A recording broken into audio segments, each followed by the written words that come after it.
Në raportin e fundit të reporterëve pa kufi për lirinë e shtypit Kosova, ka regjistruar një rënje të madhe duke zbritur nga vendi 75 në 99. Ky është viti i dytë radhazi me regres për vendin pas një rënjeje nga vendi 56 në vitin 2023. Kosova është renditur më keq se çdo vend tjetër në Ballkanin Perëndimor dhe në Bashkimin Evropian, duke shënuar rënje më të madhe të shtetit në 15 vitet e fundit. Në lidhje me këtë rënje, Asociacioni i Gazetarëve të Kosovës ka reaguar me shqetësim duke cilësuar këtë renditje si më të ultëm për një dekadë që prej vitit 2015.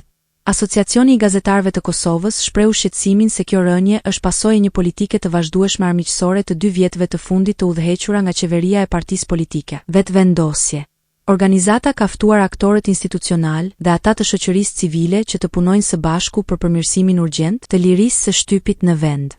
Flutura Kusari, këshilltare ligjore në Qendrën Evropiane për Liri të Shtypit dhe Medias, ka renditur disa nga arsyet që kanë ndikuar në këtë rënje duke përfshirë sulmet politike ndaj gazetarëve si dhe pretendimet për bashkëpunimin e mediave me armikun ligje që dëmtojnë pavarësinë e medias dhe praktika të tjera të dëmshme si bojkotet ndaj mediave dhe mosbatimi i ligjeve për qasje në dokumente publike. Kusari ka kërkuar që të krijohet një komitet kombëtar për lirinë e medias dhe sigurinë e gazetarëve, duke shtuar se vetëm përmes masave konkrete dhe politikave shtetërore mund të ndalet ky trend rënës.